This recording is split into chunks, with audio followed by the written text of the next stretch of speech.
हिंदुस्तान आध्यात्म और साधना का देश है। देश के कोने कोने में कई रहस्यमय मंदिर हैं जिनसे जुड़े कई तथ्य सामने आते ही रहते हैं। इन मंदिरों से जुड़े रहस्यों को जानने के लिए वैज्ञानिक भी कोशिश करते रहते हैं, लेकिन सत्य बात तो यह है कि आज तक वैज्ञानिक भी मंदिर के रहस्यों से पर्दा नहीं उठा सके हैं। वैसे देश में देवी देवताओं के अनगिनत मंदिर हैं, लेकिन इन मंदिरों में कुछ ऐसे मंदिर हैं जो देवी देवताओं की वजह से नहीं बल्कि कामसूत्र की वजह से चर्चाओं में हैं। इन मंदिरों में आपको भगवान की मूर्तियां नहीं बल्कि कामकला पर आधारित ही मूर्तियां नजर आएंगी। बात करें अगर भारत की, तो यहाँ पर कामकला पर आधारित मंदिर खजुराहो सबसे ज़्यादा जाना माना है, लेकिन इसके अलावा एक और मंदिर है जहाँ की कामकला भी खजुराहो से कम नहीं है। नमस्कार, मैं हूँ गायत्री गुप्ता, लेकर हाजिर हूँ अपना खास कार्यक्रम। इस खास प्रोग्राम में मैं बात करने वाली हूँ भारत के पड़ोसी मुल्क नेपाल में स्थित पशुपतिनाथ मंदिर की। 12 ज्योतिर्लिंगों में शुमार इस मंदिर में भी आप भगवान शिव के दर्शन करने के साथ साथ कामुक मूर्तियों के दर्शन कर सकते हैं।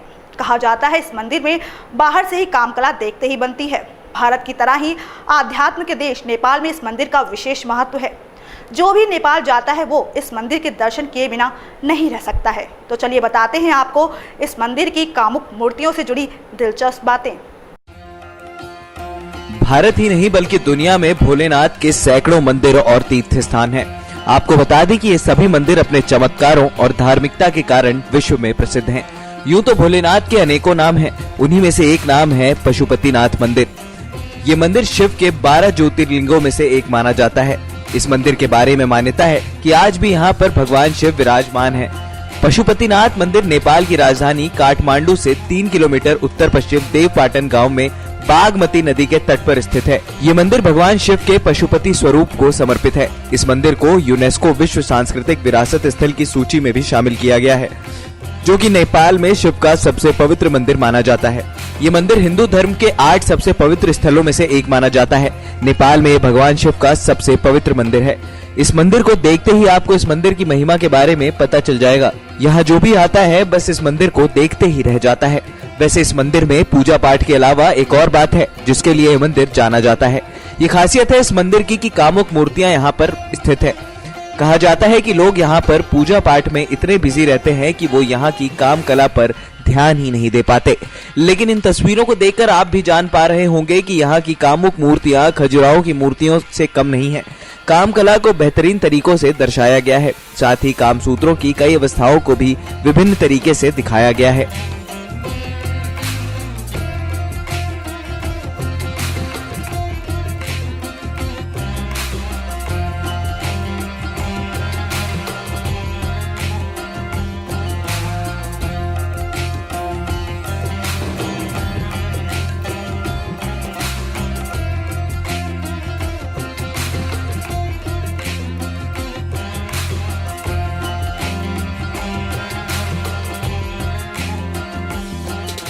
तो देखा आपने इस मंदिर की कामुक मूर्तियों की काम कला कितनी बेहतरीन है। इस मंदिर की तुलना भारत के खजुराहो मंदिर से की जाती है।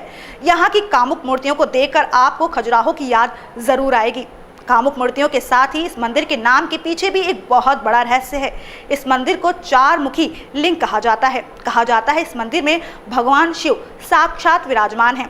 तो चलिए जानते हैं इस मंदिर के नाम के पीछे का क्या रहस्य है, साथ ही इस मंदिर में स्थित भगवान शिव के लिंग का क्या महत्व है। नेपाल में स्थित पशुपतिनाथ मंदिर को कुछ मायनों में तमाम मंदिरों में से सबसे प्रमुख माना जाता है। इस मंदिर के नाम के पीछे भी एक रहस्य है। पशुपति का अर्थ है पशु यानी कि जीवन, और पति मतलब स्वामी या मालिक, यानी जीवन का मालिक या जीवन का देवता। इस मंदिर के नाम के पीछे की कहानी जो सामने आती है उसके अनुसार जब महिला पुरुष की शादी होती है तब दोनों पहली बार संबंध बनाते हैं तो वो काम कला के दौरान काम क्रीड़ा की तरह काम करते हैं। उनका काम आसन का रूप लेता है और पति पत्नी भोग विलास के उस आसन पर पहुंच जाते हैं जहां पर पत्नी अपने पति को नाथ को देखती है। इसलिए इस मंदिर का नाम पशुपतिनाथ मंदिर रखा गया है। वैसे इस मंदिर में पशुपतिनाथ के 4 चेहरों वाला लिंग है। इन चेहरों की बात करें तो पूर्व दिशा की ओर वाले मुख को तत्पुरुष या पश्चिम की ओर वाले मुख को सद्योत कहा जाता है। उत्तर दिशा की ओर देख रहा मुख वामवेद है, जो दक्षिण दिशा वाले मुख को अघोरा कहते हैं। ये चारों चेहरे तंत्र विद्या के 4 बुनियादी सिद्धांत हैं। आपको बता दें कि कुछ लोग ये भी मानते हैं कि चारों वेदों के बुनियादी सिद्धांत भी यहीं से निकले हैं। कहा जाता है कि ये लिंग वेद लिखे जाने से पहले ही स्थापित हो गए थे और इससे कई पौराणिक कहानियां भी जुड़ी हुई हैं। महज भौतिक सुख सुविधाओं की ओर ध्यान न देकर आध्यात्मिकता और मानव चेतना को समर्पित करते हुए किसी देश को बनाने की कल्पना पूरे विश्व में अनूठी है। ऐसा करने वाले देश शायद तिब्बत और नेपाल ही हैं। नेपाल भले ही छोटा हो, लेकिन आध्यात्मिक दृष्टि से ये खासा महत्वपूर्ण है। हालांकि अस्थिरता के कारण ये देश अपने आध्यात्मिक खजाने को संभाल नहीं पाया और अब इस पर आधुनिकता की परत चढ़ चुकी है। नेपाल के पशुपतिनाथ मंदिर को कुछ मायनों में तमाम मंदिरों में से सबसे प्रमुख माना जाता है। पशुपति का अर्थ है पशु मतलब जीवन और पति मतलब स्वामी या मालिक, यानी जीवन का मालिक या जीवन का देवता। पशुपतिनाथ दरअसल 4 चेहरों वाला लिंग है। पूर्व दिशा की ओर मुख को तत्पुरुष और पश्चिम की ओर वाले को मुख सत्योत कहते हैं।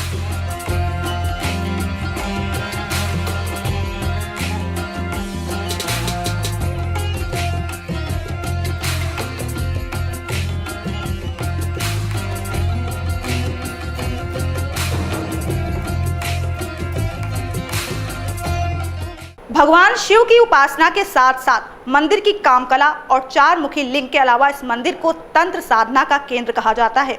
हिंदू धर्म के 8 सबसे पवित्र स्थलों में से एक जाना माना ये मंदिर भगवान शिव का सबसे पवित्र मंदिर है। भगवान शिव के रूप में पशुपति को समर्पित इस मंदिर में देश ही नहीं बल्कि विदेशों से हर साल हजारों की संख्या में भक्त आते हैं। वैसे इस मंदिर में कुछ ऐसी परंपराएं हैं जो बीते कई सालों से निभाई जा रही हैं। साथ ही इस मंदिर से जुड़ी कई कहानियां हैं जो मंदिर में भगवान शिव के अस्तित्व को बयां करती हैं। तो चलिए जानते हैं आखिर कौन सी है ये परंपरा और क्या है इस मंदिर की कहानी। 12 ज्योतिर्लिंग में शामिल इस मंदिर के बारे में एक कहानी भी प्रचलित है। कहानी का जुड़ाव द्वापर युग से है। कथा है कि महाभारत युद्ध में पांडवों की तरफ से अपने गुरुओं एवं सगे संबंधियों को मारे जाने के बाद भगवान भोलेनाथ पांडवों से नाराज हो गए थे। तो फिर भोलेनाथ को मनाने के लिए भगवान श्री कृष्ण के कहने पर पांडव शिव जी को मनाने चल पड़े। गुप्त काशी में पांडवों को देखकर भगवान शिव वहां से विलीन हो गए और उस स्थान पर पहुंच गए जहां पर वर्तमान में केदारनाथ स्थित है। कहानी की माने तो शिव जी का पीछा करते हुए पांडव केदारनाथ भी पहुंच गए। इस स्थान पर पांडवों को आया देखकर भगवान शिव ने एक भैंसे का रूप धारण कर लिया और इसी इलाके में चल रहे भैंसों के झुंड में शामिल हो गए। पांडवों ने भैंसों के झुंड में भी शिव जी को पहचान लिया। तब शिव भी भैंस के रूप में भूमि समाने लगे। इस बीच भीम ने भैंस को कसकर पकड़ लिया। भगवान शिव प्रकट हुए और पांडवों को पापों से मुक्त कर दिया। कहानी के अनुसार भैंस बने शिव जी का सिर काठमांडू के स्थित पशुपतिनाथ में पहुंच गया। इसलिए केदारनाथ और पशुपतिनाथ को मिलाकर एक ज्योतिर्लिंग भी कहा जाता है। पशुपतिनाथ में भैंस के सिर और केदारनाथ में भैंस की पीठ के रूप में शिवलिंग की पूजा की जाती है। मंदिर की कहानी की बात करें तो इस मंदिर से जुड़ी परंपरा के तो कहा जाता है कि इस मंदिर में भारतीय पुजारियों की सबसे अधिक ज्यादा है। सदियों में से ये परंपरा चलती आ रही है कि मंदिर में 4 पुजारी और एक मुख्य पुजारी दक्षिण भारत के ब्राह्मणों में से रखे जाते हैं। बताया जाता है कि पशुपतिनाथ को 12 ज्योतिर्लिंगों में से एक केदारनाथ का आधा भाग माना जाता है, जिसकी वजह से इस मंदिर का महत्व और भी ज्यादा बढ़ जाता है। इसके साथ ही शक्ति और भी बढ़ जाती है।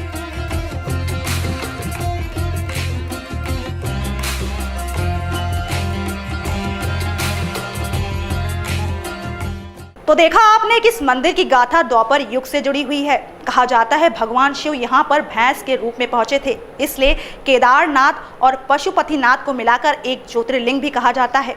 पशुपतिनाथ में भैंस के सिर और केदारनाथ में भैंस के पीठ रूप में शिवलिंग की पूजा होती है। कहा जाता है जो भी भक्त पशुपतिनाथ के दर्शन करता है उसका जन्म कभी भी पशु योनि में नहीं होता है। साथ ही ये भी कहा जाता है अगर आप भगवान शिव से पहले नंदी के दर्शन कर लेते हैं तो आपको अगले जन्म में पशु योनि ही मिलेगी। तो दोस्तों आज के प्रोग्राम में बस इतना ही।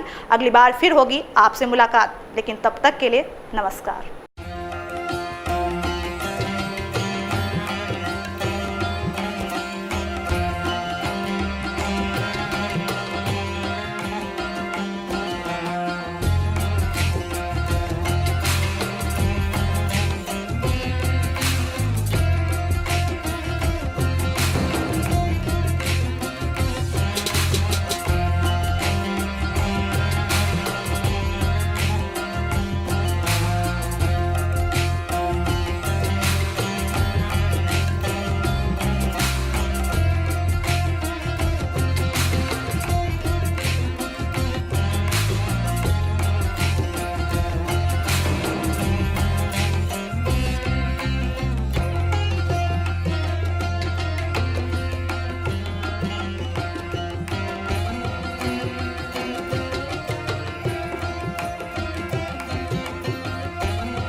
Subscribe now to receive new updates, reviews and news.